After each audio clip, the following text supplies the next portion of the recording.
Let's try that again. Okay, so we are going live.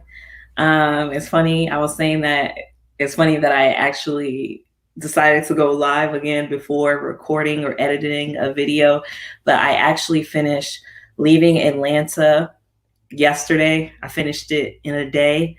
It's a book by Tayari Jones, and it was just so timely because it is actually very Leaving Atlanta by Tayari Jones is about the Atlanta missing child murderers that happened in the late 70s, early 80s, really 1979 to 1981. And with that, we were watching the documentary and we watched or listened to the podcast. We both listened to the podcast. I'm the only one who actually read Leaving Atlanta, but because it was so timely, I was like, I have to get on here to talk about it and probably talk about whatever else ends up coming up. But that's the main reason why I'm on here, because I'm like, oh my gosh, I never even heard of that book. Oh, I see some people are joining. I actually never even heard of the book Leaving Atlanta. And let me put that at the bottom so people know. Has anybody read that book or heard of that book if you're in the chat? Because it was my first time actually even hearing of the book, and that's probably just on me, but I kind of just stumbled upon it while looking for audiobooks to listen to. And because it was so familiar to basically the docuseries that Dwayne and I were already watching on HBO, I was like, why not, give it a listen? And then I couldn't put it down and I finished it and I was like, oh my gosh. And the book itself actually mentioned the evidence of things not seen or evidence of things not said by James Baldwin. So I've started that now also. But yeah, now that I've gave my whole big blurb, Dwayne, I guess I'll say, like, what were your thoughts on the series since we actually finished the series from HBO? I think the series was interesting. I watched or listened to the podcast a little bit before, so I got a lot of the ins and outs of basically what the show would depict. So it wasn't like a lot of shocking stuff. I think the main thing that's different between the podcast and the documentary on HBO was that the documentary was a lot more graphic and it actually showed bodies, I guess. And so that was not no, but yeah, I was saying, yeah, that was kind of uncomfortable. Like jarring. I didn't think they would go that far, especially since it was kids. Yeah, so, I never looked. But I guess with that, it's just interesting that we're talking about. Well, should we give an overview of what actually happened? Oh yeah, we should give an overview. Okay, so maybe ask them, have they ever? Well, you can ask too. Okay, I guess so. The question is, has anybody in this chat room actually ever heard of Atlanta's missing children or the Atlanta child murderers or anything of that nature? Having any reference.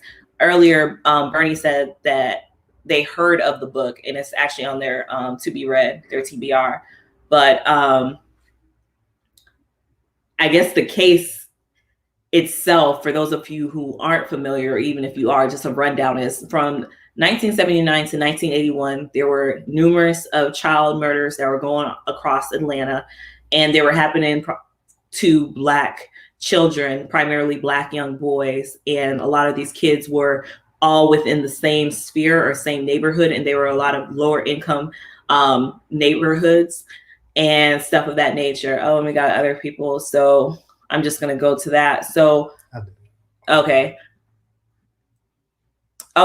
So some people, yeah, most people, maybe not most people, some people may be familiar. You can navigate. Some people may be familiar with thank you, Anna. I appreciate it. Hey. Some people may be familiar with the case, but not the story in its totality. I actually was one of those people who had never even heard of the case. Crazy enough is I lived in Atlanta. So I lived in Atlanta for like 3 years after college. And I had never heard of the case or knew anything about it or anything of that nature. And then it was a podcast that was on Spotify that I started listening to, that we were both listening to, where Atlanta Monster. Atlanta Monster, that's what it was. That I became familiar. Were you? Because you grew up in Atlanta. Yeah, I mean, and plus there's like pop culture references to it, so I heard about it a little bit. Okay, so I hadn't. Anyways, long story short, they never really investigated the murders completely. Like, so what happened was, there's really a man named Wayne Williams who was tried for 2 of the adult murders, like 2 of the last murders that happened, but they were actually of adults, and he was tried for those. And it's kind of public opinion that maybe some people think he did, maybe some people think he didn't, but the trial itself was kind of messy, where there wasn't a lot of evidence or a lot of stuff that seemed consistent. Like, the way the case was handled was poorly done, for one, but for 2, they never really investigated the child murders. They kind of just said, since he was convicted of these 2, even though there's inconsistencies to some people as far as the case. Okay, On the Hudson said they remember the case, but they didn't know there was a book about it. So yeah, so apparently I didn't know there was a book about it either. So one of the main books is James Baldwin. It's not really a book, it's an essay, but in book format now, that he wrote, was The Evidence of Things Not Said. I didn't even hear of that. I think I've heard of it, but I actually never read it.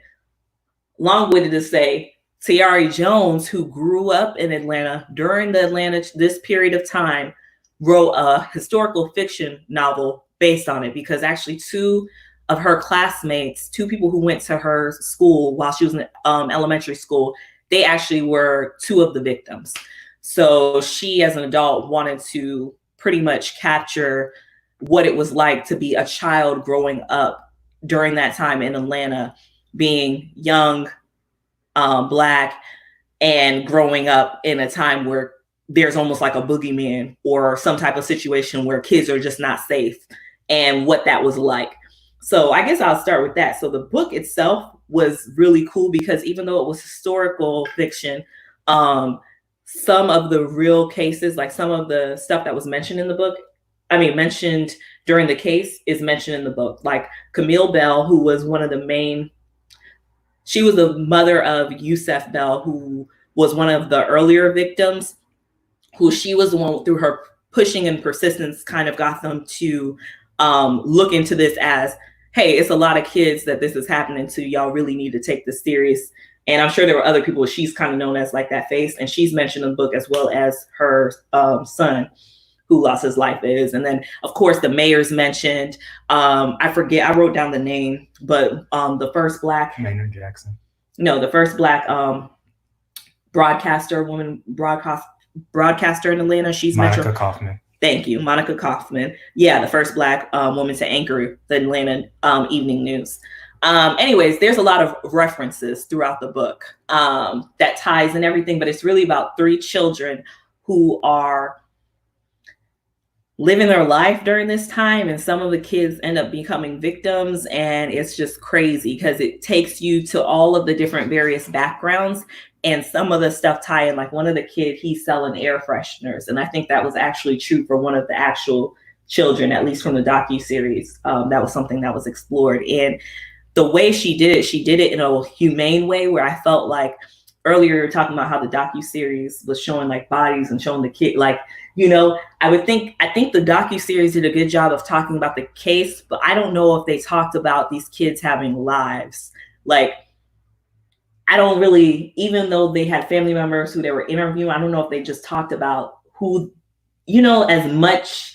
It was more case centric and more on the political, social climate. And, you know, when I was reading the book, I was like, she has some connection with this, because I didn't even know her background.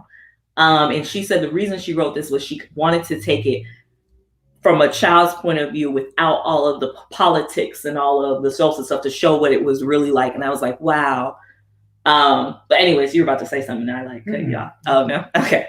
So yeah, the book, I would say the book was freaking amazing. Some of the main things that I just wanted to touch on from the book, I actually wrote it down, which I never write notes. That's how you know I was really feeling the book. Is like, it's like, so she tells the story between three different children, but she kind of shows it from some of the stigmas that are attached to the kids, the separation in class, and she also does a good job of tying out how this caused a lot of people to move actually from Atlanta. Not saying it was a whole bunch, but that's a story that keeps coming up even as I research a lot. And what I thought was interesting was the evidence of things not said or seen. I need to check on that. From James Baldwin, he actually is walking through the case. Like, he was in France at the time. They reached out to him, I guess, at some point somebody said that there's actually a really good documentary on Netflix about the case. Is there? What is that called? I wonder. Because I actually haven't seen that. Have you seen that? Mm-mm. Or yeah, I haven't seen it. I saw that there was actually something like a series or a show or something that was loosely based off of one of the mothers, Camille Bell. But that's all I saw, and I saw something around that, and kind of like how I guess she wasn't consulted, but no one has really heard from her since. Was she even in the docuseries? Like, as of now? No. Yeah. Anyways, but I said all that, I guess, from that thing, what were the main things outside of the fact that the docuseries itself was like pretty graphic and stuff? What were some of the main things that stood out for you? I mean, it's hard to say, because like the docuseries wasn't my first time seeing it, so not as much stood out. I think that give me some time to think about that. What? It's live. You ain't got no time. I mean, that's what stood out to me, was that just how graphic it was. I don't know. Really much else. Okay. Well, for me, what stood out so much was just, I think they did a good job of this time talking actually more about the politics and more of the how much was weighing on the city to basically push this under the rug. And some of the things that also stood out to me were the ways in which some of the people who were interviewed, like people who were on the case, the way they still are missaying or misrepresenting some of the victims or the children. Like, I forget, there was one, I don't remember the person who was being interviewed, but he was just basically saying, like, it's just so horrible how these kids were pretty much unloved, and like, well, they weren't saying it's horrible. They were saying it's horrible, like, not saying it's horrible that they go through it. But you know what I'm saying? Yeah, I don't know if you get what I'm saying, because I wasn't even done with what I was saying. So I don't know. No, it's fine for you to chip in, but I don't think we're saying the same thing. What I'm saying is, the guy who was interviewing, he was saying, like, it's just so horrible that these kids were like unloved, and they like never had a chance, and they were basically throwaways. They didn't have families and stuff of that nature. And it's like, I think that's just a stereotype and a misrepresentation, because when you see the clips and stuff, there's so many people mourning these kids, and there's so many families and mothers and people who are mourning these children, and you're still saying it as if like there's no one almost of value, is the way I took it, that there's like no one of value that's worried about these kids. You get what I'm trying to say? Yeah. Yeah, I get what you're saying. Oh, okay. But yeah, anyways, the other thing that I said I would take from it, what's wrong? Oh, I live in the UK. I didn't see it. I live in the UK, so I've never heard of this book, but it sounds really good, but intense. You know what's so funny is the book is really good, but the book itself is not actually too intense. I would say the case is very intense, but because this book is like a children's book, I don't want to say children's book. I would say if you're like middle school above, you could read the book, or if you're an adult, it's told from a child's point of view. And really it's focusing on their day-to-day life. Like the first character, she's dealing with the fact that she's coming back from summer break, and she's not sure if her friend is really still like her friend, and she's trying to fit into the social group. She has a crush on this guy, and she wants to get his attention type of thing.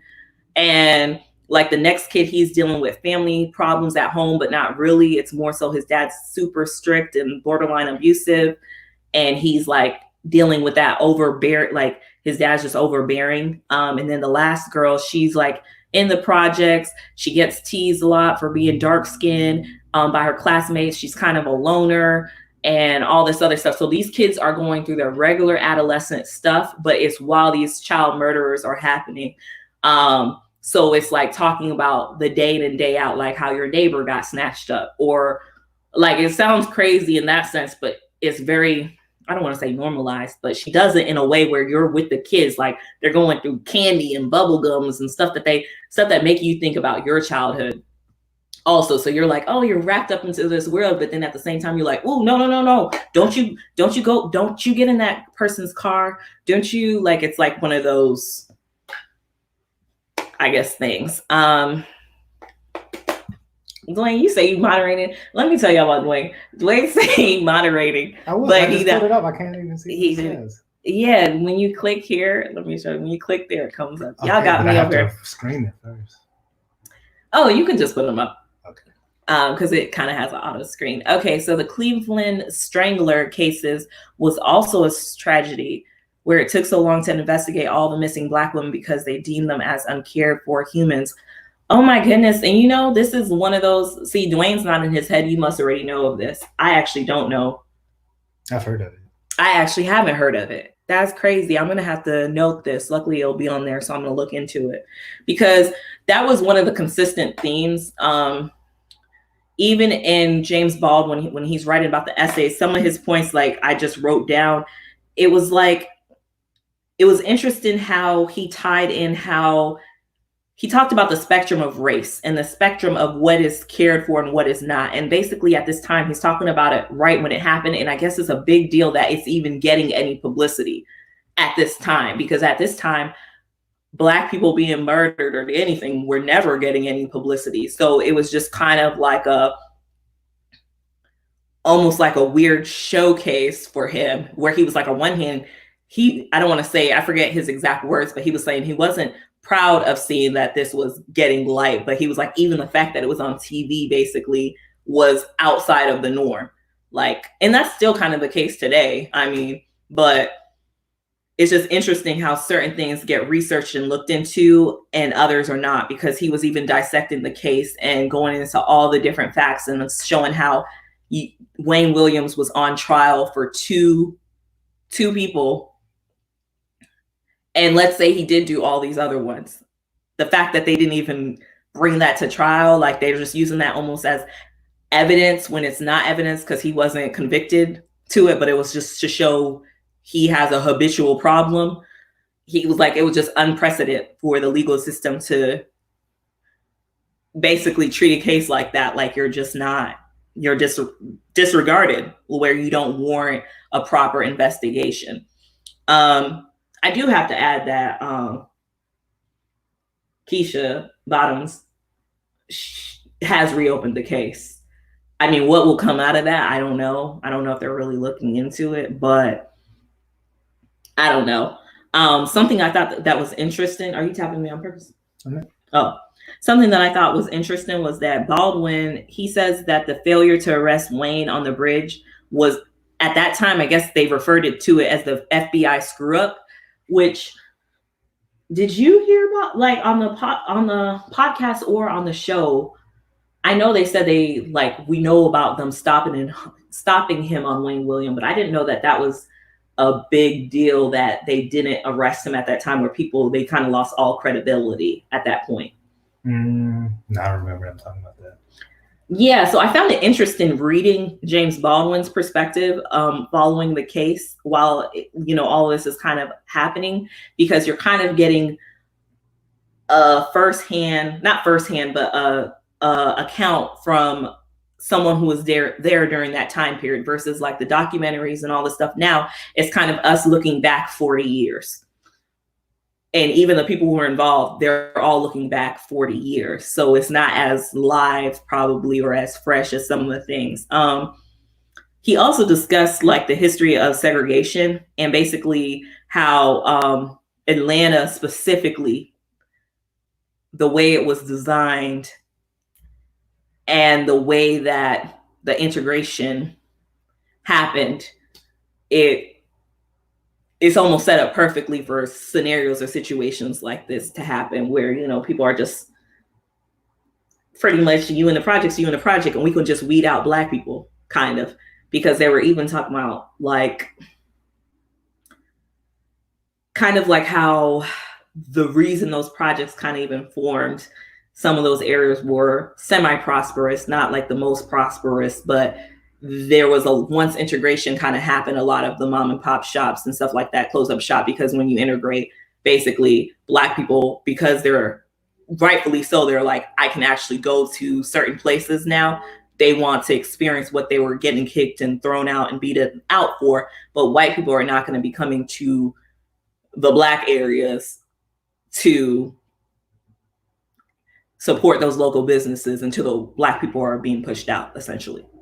But yeah, and another thing this is the last thing I'll say because I feel like I'm talking about this so much, but James Baldwin has this part in the beginning where he's describing this scenario as a grotesque Disney World, and he compared it to it much being like a circus, which was brought up a lot, I think, in the podcast. I don't remember so much in the docuseries as much, as they were like literally bringing out soothsayers and mediums, psychics, and stuff of this nature.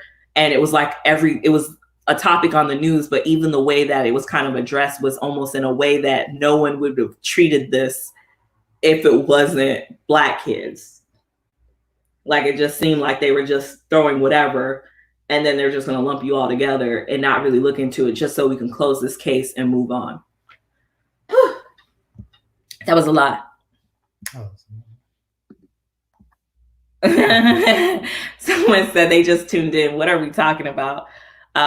So we're talking about Leaving Atlanta by Tayari Jones, which is based on the missing Atlanta missing children, or Atlanta missing children, some people say, but some people say the Atlanta child murders as well, that happened from 1979 and 1981, where basically Black kids were being murdered and no one was really finding out who did it.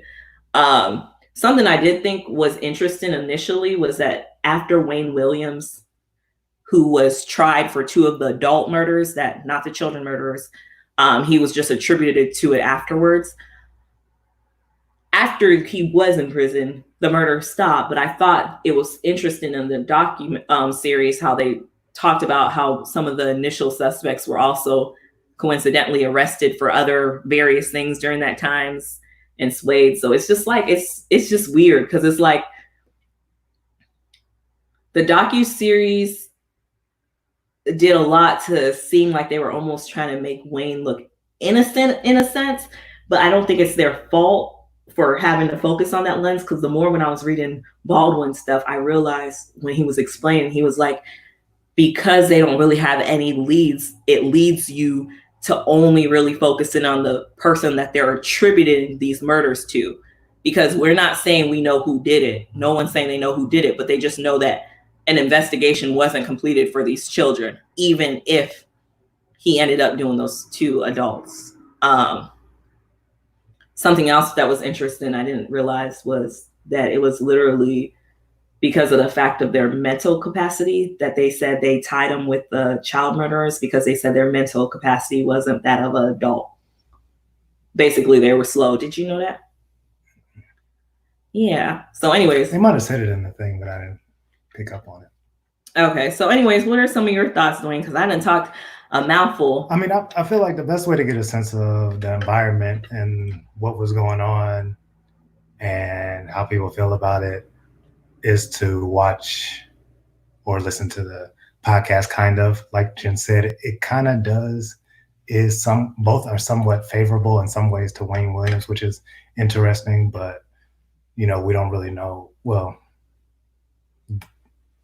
there's public differences of opinion even among like some of the victims' families on whether he did it. So that piece is a part of it, but it's hard to really go further than the movie and the podcast did to get a general overview. I mean, we can maybe debate some other pieces that like No, around it. I But think that's for that. That's good. I guess we can move on if you're, unless anybody in the chat has anything else to add to whether the podcast or the docu-series or the book. The next thing I was going to say, let's talk about was Insecure, since that came on last night. So I'll give you like a minute or two to see. And if not, we can get into Insecure. So does anyone in here actually watch Insecure though? I hope we don't spoil none, but I'll let you know. We're going to talk about the last episode and kind of like our thoughts on the series thus far. But okay, so yesterday's episode was basically about the block party. If you do you want to put? Should we put Insecure maybe at the bottom so people know? Why you be whispering to me like they can't hear you? No, I'm not whispering. Oh, okay. You can write it. Yeah, you can put Insecure. Talking about Insecure or something like that. Insecure discussion. But okay, so yesterday's episode was like the culmination. We all have been waiting for. You go ahead and talk about it while I'm doing this. Child, you know what happened. Wait, you wrote it like that? Wait, I can't wait. You talk about, okay, what are your thoughts on Insecure in general while I'm trying to get this? My thoughts on Insecure,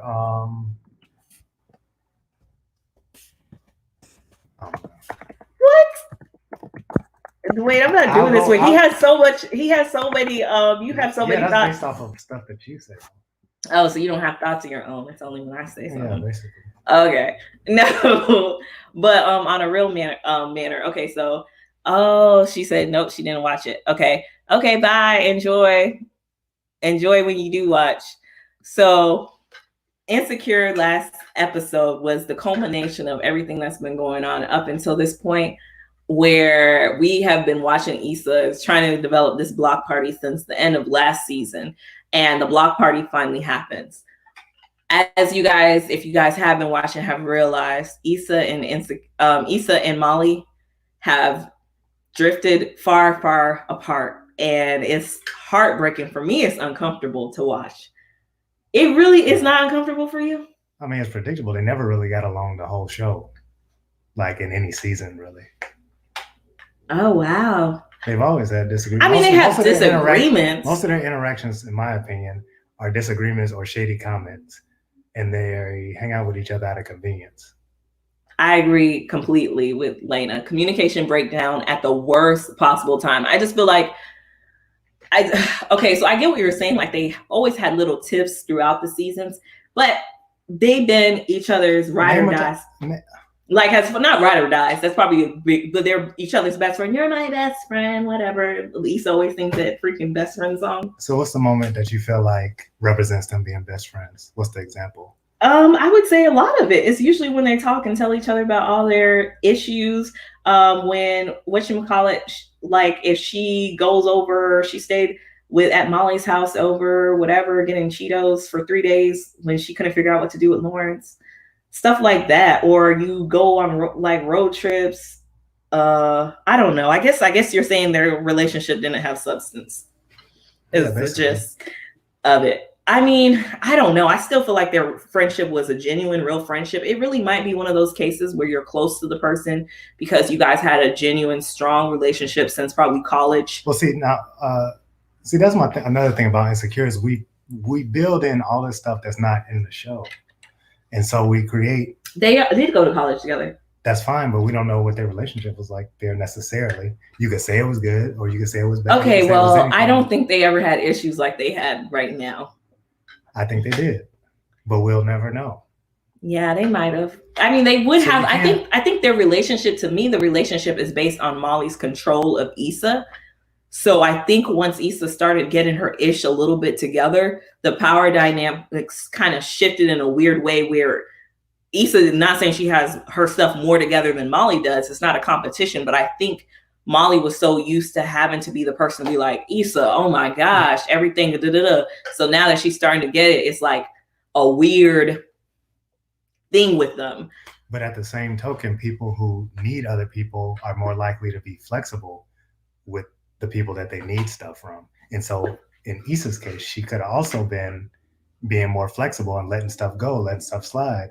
But then once she came up, she doesn't really have to let stuff slide anymore because she's on her own 2 feet. She doesn't have to rely on being able to sleep on Molly's couch or whatever the case, or go to her apartment. I guess I'm just also like, you can't be kicking people when they're down if they're trying to find their footing.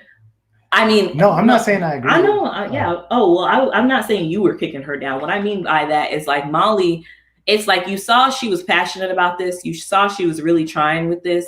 And it just didn't seem like she was being supportive at all, which I get. Maybe she's been at her breaking point for a while. And, you know, it just reached that point for her. But I felt the fact that she didn't even want to try, and when Issa asked her if she could ask her new boo, Andrew, kind of like a favor, and she said she would, and then she changed her mind. It's like, okay, you changed your mind. But then you get mad that Issa asked her old boo to ask his friend. It's like, no, you can't do that. I don't even understand how you're getting mad about that. Maybe I'm missing it, but I'm just like, she used her own connection to get this accomplished. If she didn't, the block party would have not been as great as it was. And let's say you really were mad about that. How dare you bring that up the same night at the event? I feel like that is selfish. And she called Issa selfish. And I'm like, that's the pot calling the kettle black, because you're being selfish in this moment. And I've been having issues with Molly for a while, but seriously, I think my breaking point was last season when she sent Nathan away. It was like, you know how many times I've had friends who had Molly had me peeved with that. Yes. And you know how many times I've had issues with friends. I don't agree with their choices of guys or whatever the case is. But if some guy comes on her birthday to bring her flowers, I'm not going to tell him, no, he got to go. I could consult her and probably be like, look, this Negro out here with some flowers. What do you want to do? You ask the person. She just naturally is like, nah, I'm shutting that down. That's what I do. I make decisions around these parts. That to me is toxic and not okay. But I'm still rooting. I say all this and I'm really rooting for Molly as a person. And I really think it's just because, one, I like seeing Black women succeed. So maybe a part of me is like rooting for her. And plus, I feel like she has her career probably together, but everything else, I want to see her get all that other stuff together. And, you know, she's fashionable and stuff like that. You just want to root for her. But the way she's treating Issa, I could not have a friend like that. I just couldn't do it. Like, I don't even care if there's history. Like, for the people who have watched, maybe I'm reacting too much on emotions, but like, does it seem, am I being one-sided with thinking Molly? Well, no. I mean, she clearly did something bad that literally everyone agrees that was not appropriate. Who's everyone? Episode. Oh, the last episode, I haven't talked to my friends. My friends up until, I haven't talked to them since this one, but they were on Molly's side. They were basically saying how, you know, they understand Molly and how Molly is probably just scared of losing her friend. That's the excuse as far as the Condola stuff. And as basically, like, they don't really see her as controlling. They think she just gives tough love. And I was like, really? Tough love? I don't think so. And how are you giving tough love? Give tough love to yourself then. That's the other thing that bothers me. Kind of with both of them a little bit is like they can see all the wrong steps in the other person. And they kind of do it in a way where it's like, they keep saying it. Your life's a mess. Your life's a mess. It's like, both y'all lives are mess.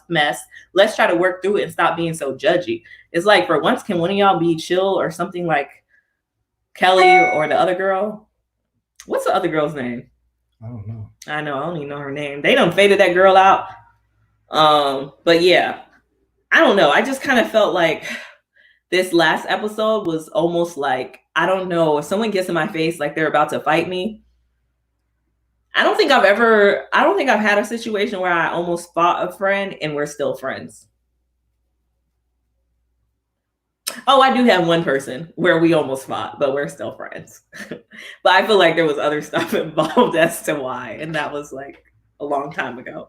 But it was also not over something serious, like building up for this long. And I think it's weird because they're not talking about, oh, Tiffany, thank you. Her name is Tiffany. You are so right.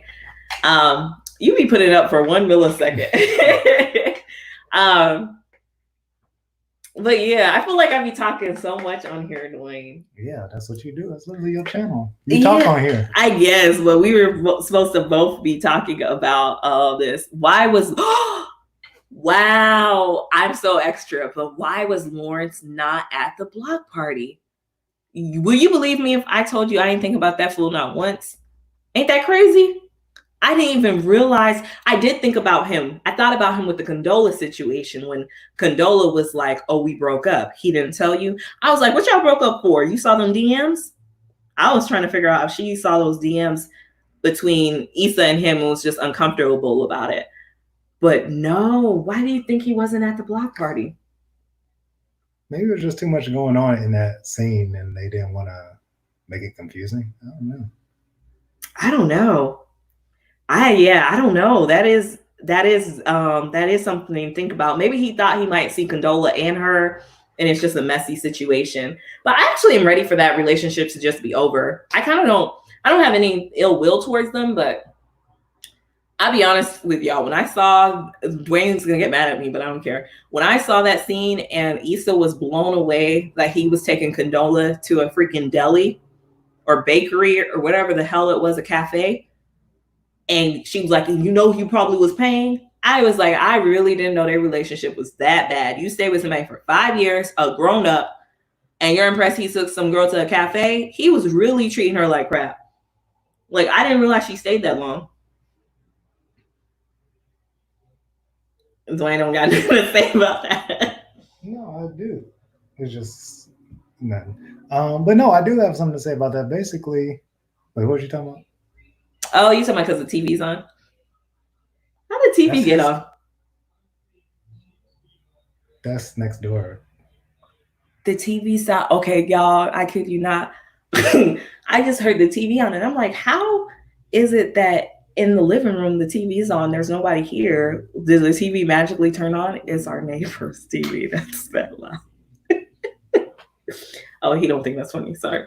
But anyways, what were your thoughts about that? Um, dang, what were you talking about? I got distracted. Molly's. Not Molly. I was talking about Issa and Lawrence in the freaking cafe. Didn't realize their relationship was that sad that she was impressed he was taking her to a What was freaking he cafe. gonna? He didn't have the ability to take her. I don't know what's so bad about that.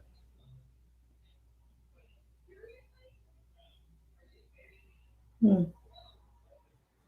Like, if he couldn't take her, what was he gonna do? Now he can't. I mean, like, I feel like people, like when we was coming out of school, He nobody. wasn't out of school. He's 32 years old in the show. I think he's 32 or 34 in the show. So that means 2 years ago, a year or two ago, homeboy, she would have been crazy if he took her to a cafe. And he was laying on the couch, and it took everything for him to finally even get that Best Buy job. I'm like, bro, you weren't even showing motivation. You could have been doing the Best Buy.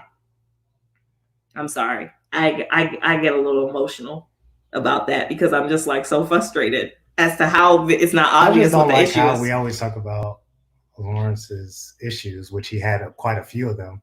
Yeah. But Issa is just as bad, in my opinion. Like, there's no really. I didn't say it was good that she cheated. No, nothing outside of the cheating. I've always stood by until the block party. Issa has no redeemable qualities. So and that includes working at We Got Y'all, because she was really only working there because that's the job, only job she can get. She didn't really care about the community. She was supporting her and Lawrence with that job. No, yeah, that's redeemable. She was supporting herself, and she was. And Lawrence was on her couch, but she was. He wasn't paying. Lawrence. He wasn't paying bills. And with monetarily. What was he paying with? I don't. His presence. She needed his presence. Apparently, I'm not doing this.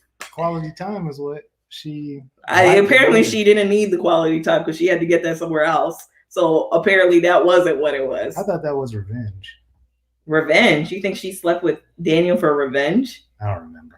She did not. She was just kind of like, what is she doing with this fool? And he's on the couch.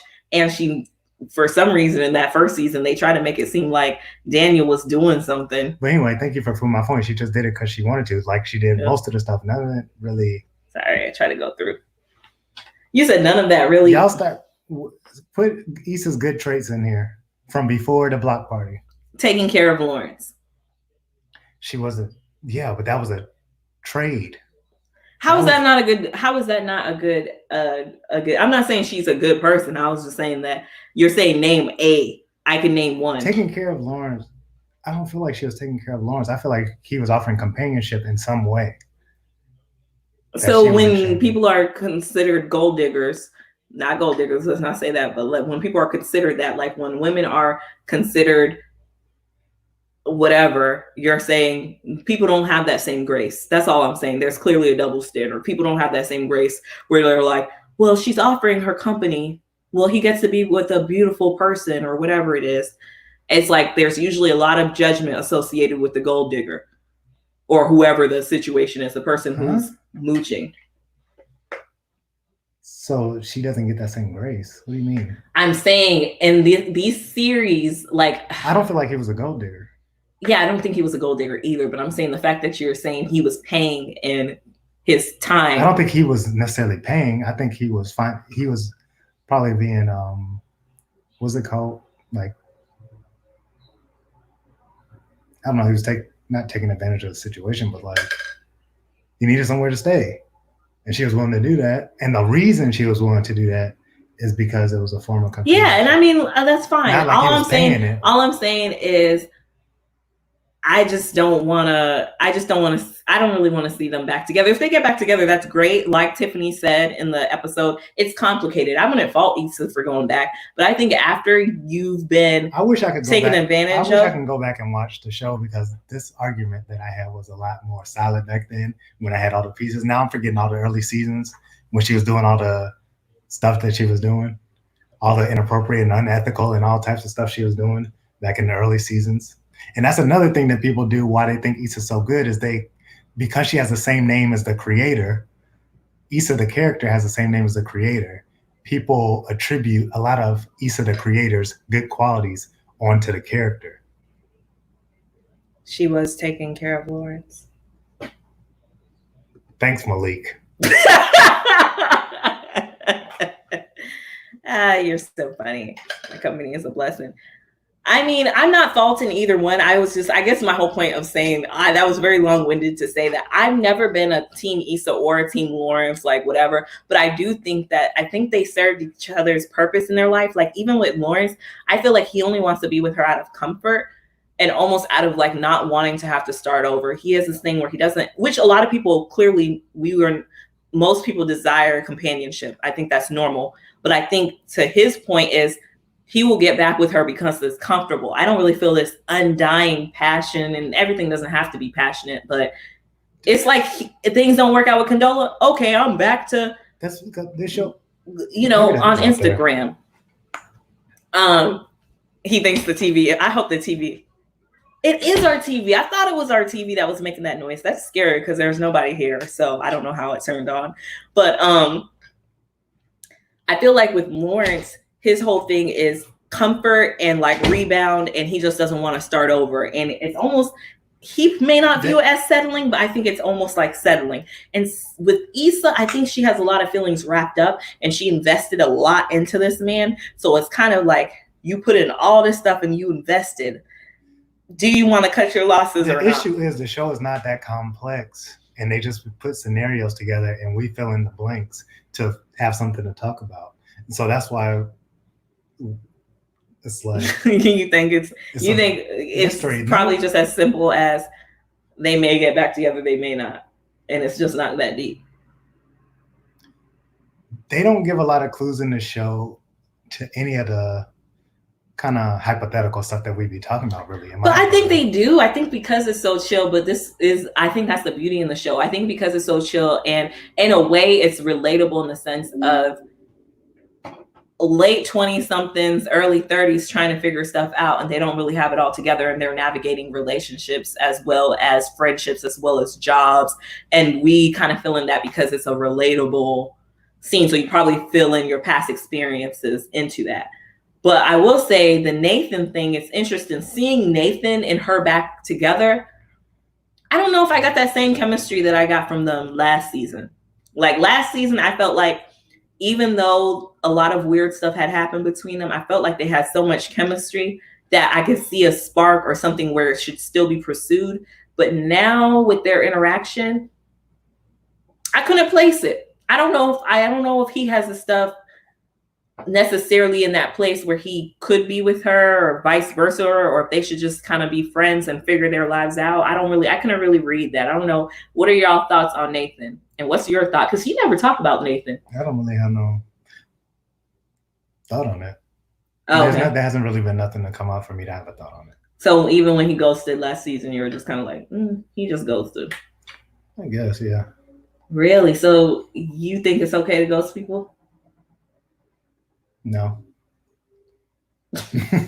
Just didn't care, I guess. Oh, you just didn't care? Yeah, because I don't think it's okay to ghost, but I mean, I think people ghost for different reasons. I don't think he was intentional. I think I've said this many times, but I really think he just didn't realize, and he was just so caught up in his stuff that time just went by. I mean, that's happened to me several times in my life. I'm reformed, and clearly I'm married and in a healthy relationship and all that.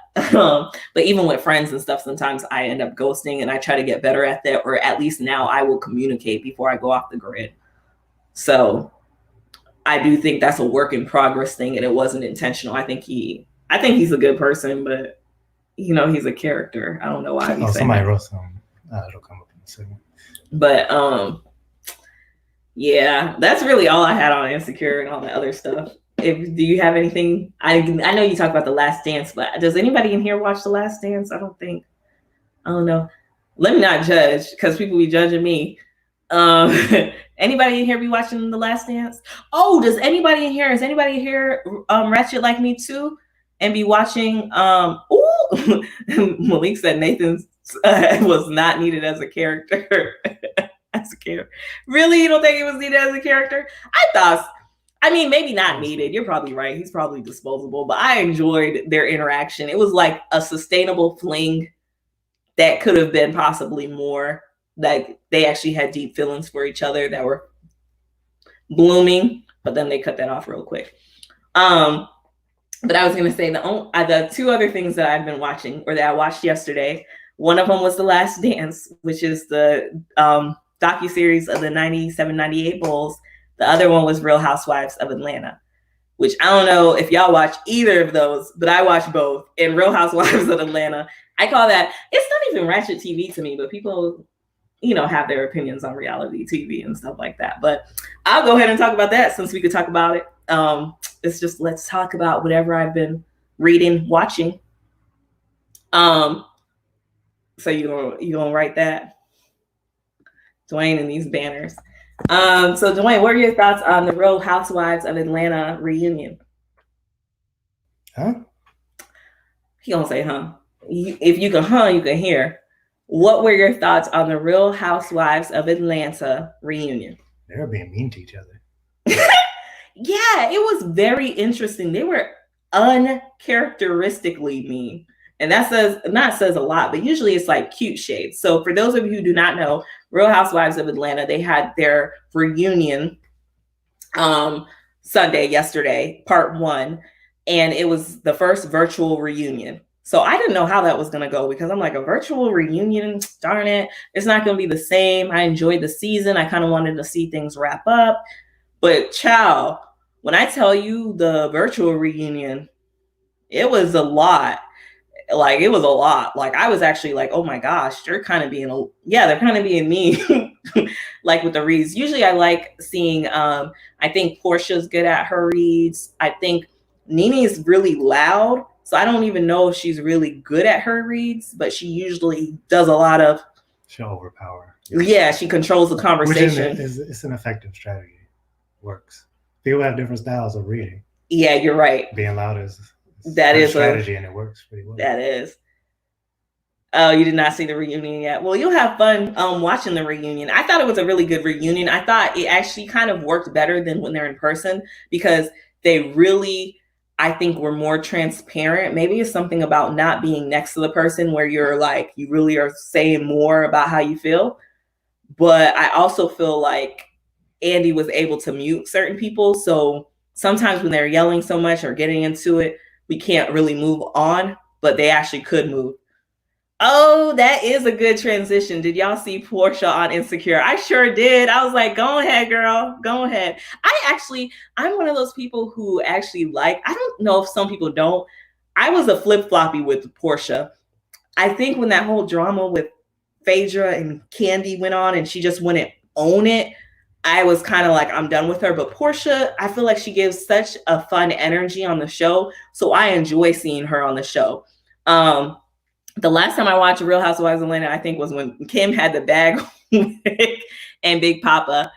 Oh my gosh, Nene had her original boobs, and we was looking for who was gonna check Sheree. Who gonna check me, boo? Yeah, lots has changed since then. Um, they are usually mean. They are usually mean at the reunion, but this was a different level of mean. I can't really describe why it was more mean. I felt like they were just saying things that actually would hurt your feelings. Like some of the things were just, shade should be like it's kind of true, but it's not so accurate where you're like making the first person feel bad to that level.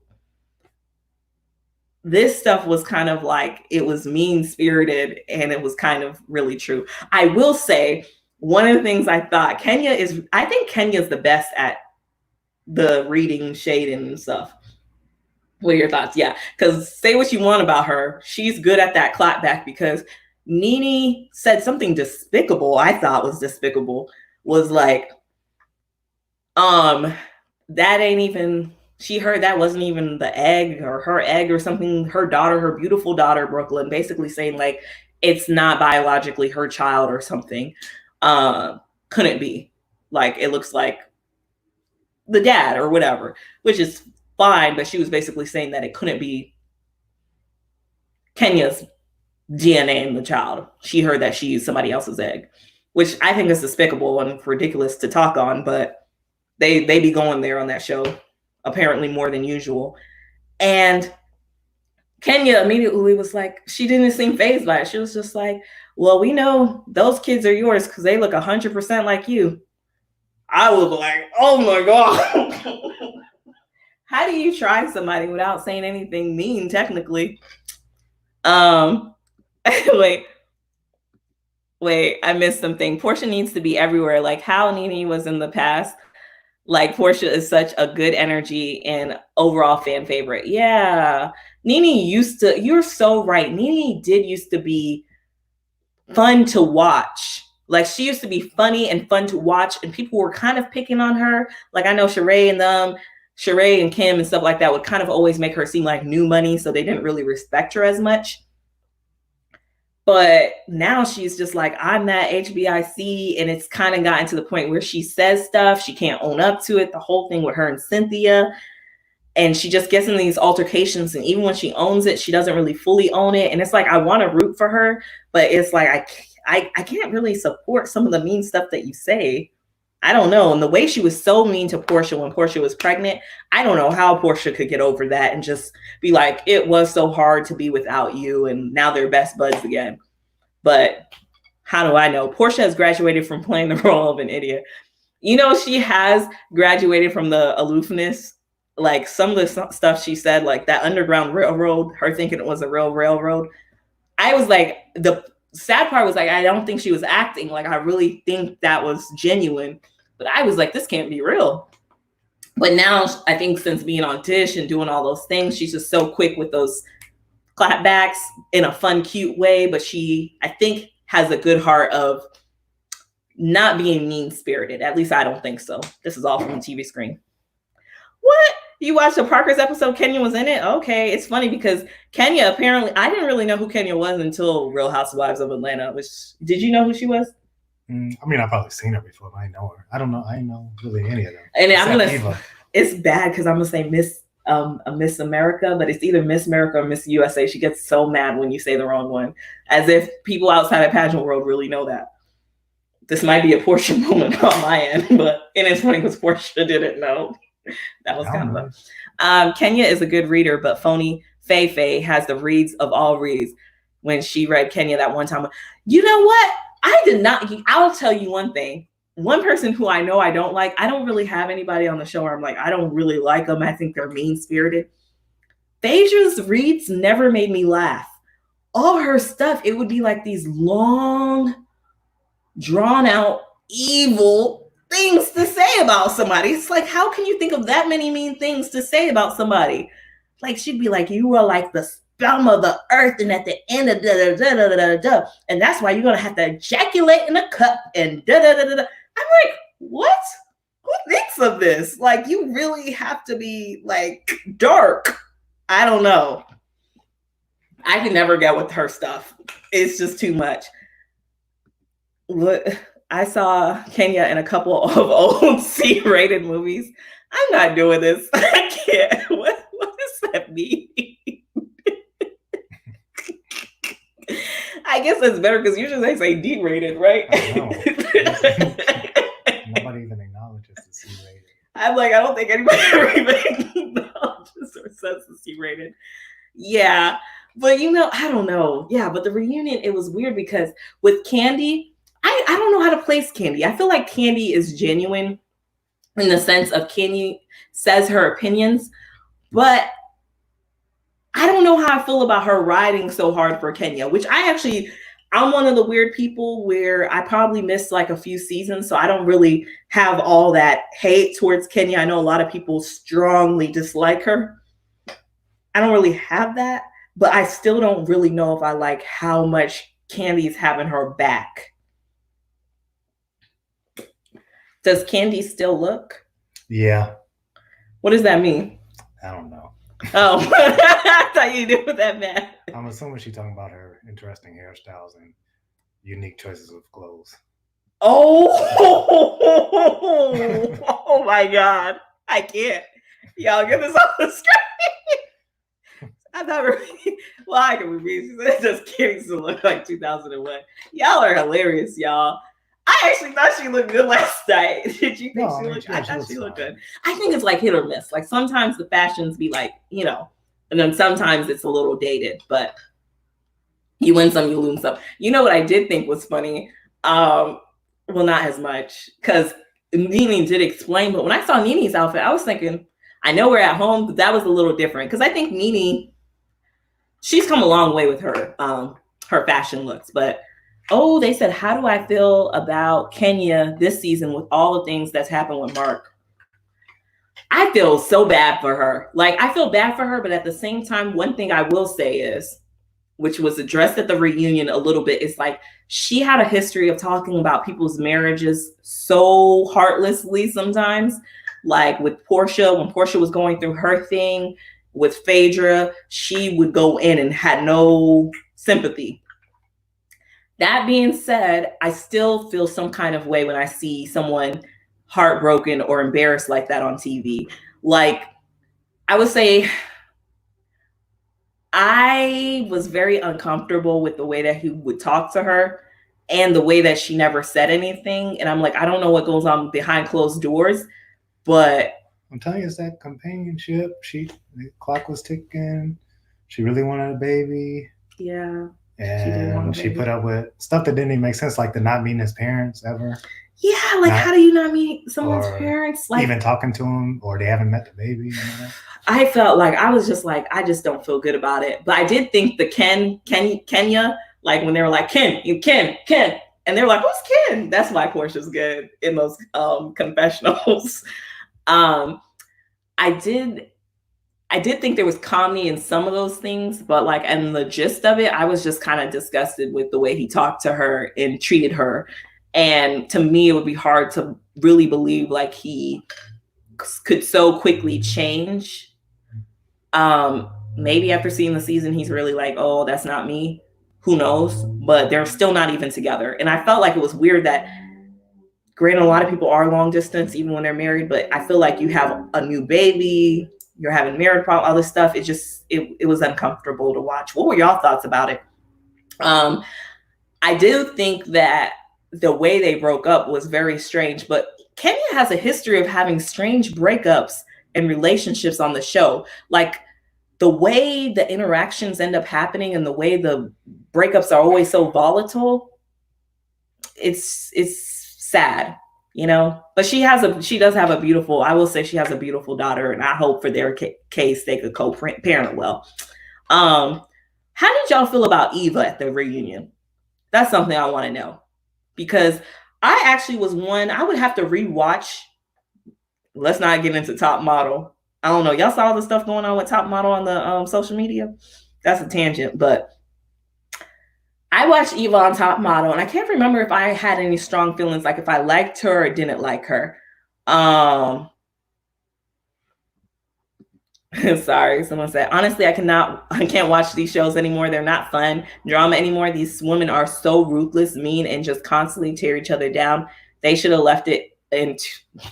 Now, you know what? How you gonna set up this comment and then go ahead and say they somebody needs to try out. Somebody need to try out. Sway said somebody need to try out.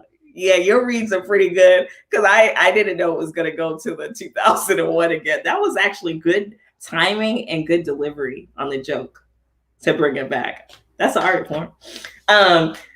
Yeah, I will say I have started watching Real Housewives of Beverly Hills, which I never used to watch. I don't know if there has tear down, but because Garcelle's audit, and Garcelle, she's the first Black housewife, I was like, let me go ahead and try to catch up on these seasons, understand it, so I can support and watch her just to see how I feel about it. And she's been doing a great job. But I find I actually have been enjoying that series because all of the stuff is so, like, their drama is not even real. Like, it's like the pettiest, smallest things. So it's not that deep, and it's actually fun to watch. Okay, so you liked her on Top Model and on Real Housewives of Atlanta. It's funny because I think I just toggled based off that comment. I think I really liked Eva. I knew you meant Real Housewives of Atlanta. I think I did like Eva on Top Model, but I think I also liked Yaya, and they were on the same season. I remember that was it was going to be one of those two or something. I can't remember which one I was leaning towards, but I think I liked her personality, like Eva the Diva or whatever it was. I think she brought a lot. But on Real Housewives of Atlanta, it's like I feel like she doesn't really show us much up until around the reunion. So I think she does a good job of keeping her peach, but I don't know if she really is fun to watch regularly for me. It's kind of like I don't really care when she's like on the screen as much. I feel like they have too much ammo for her, so she has to kind of keep quiet. So you feel like they be coming for her? Not that they be coming for her, but if they do, like, with all the house stuff and all the Jamie Foxx show, I'll come back to that. Yeah. But I think they do come for her for the house stuff, but Eva's very forgetful. Eva's the type, she throws all this shade, and then she does this whole, she doesn't remember it. And you can only do that so many times. It's on TV. They're going to see it. I don't think she's used to, after the season plays out, we're going to have to revisit the stuff you say. So you have to be kind of accountable or own up to it a little bit. Like, even when she came on, granted, her and Cynthia are like BFFs. She was just so shady towards Cynthia. It was like, why are you so shady and being so mean? And then being like, I didn't say it. So I don't know how I feel like about Eva. I feel like she has a lot of potential to be a good housewife if she could figure out if she wants to be naughty or nice or just be herself, or what is it.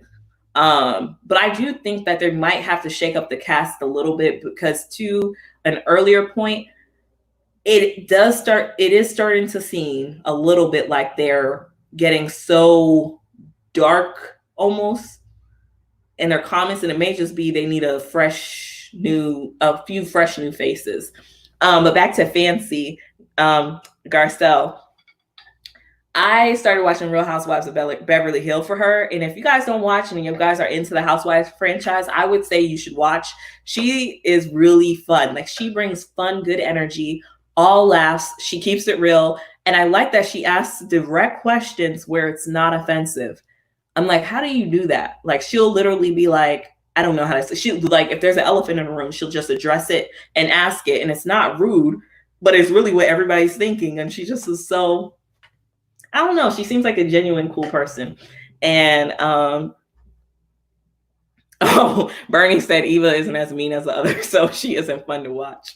It's funny because, Cynthia, people be trying to get rid of Cynthia from Real Housewives of Atlanta. They say she doesn't bring much to the show. She's not as interesting. And yeah, she's not as mean, but for some reason, I like seeing Cynthia.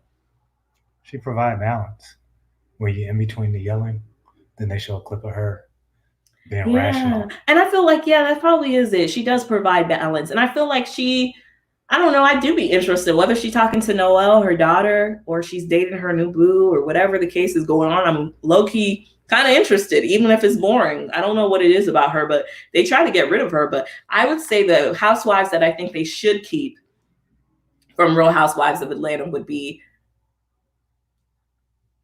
y'all can say what y'all want. Kenya, I think Kenya always brings stuff. Portia number one. Portia, Kenya, Cynthia. Those are probably the only three that I'm attached to. Nene, I don't know. I feel like Nene is the face of the franchise, but I think her heart's so out of it, it would seem almost fake at this point if she came back. But I'm not trying to block nobody's blessings. I'm just saying. And then I don't even remember the other two. Oh, Candy. Candy got money. She don't really need this. Who's the other housewife? Eva. Oh, Eva. Yeah, maybe Eva could come back. I'll give you one more chance. But yeah. All right. So I think that's enough. We could have talked about The Last Dance, but I didn't really see anybody here who said they watched The Last Dance.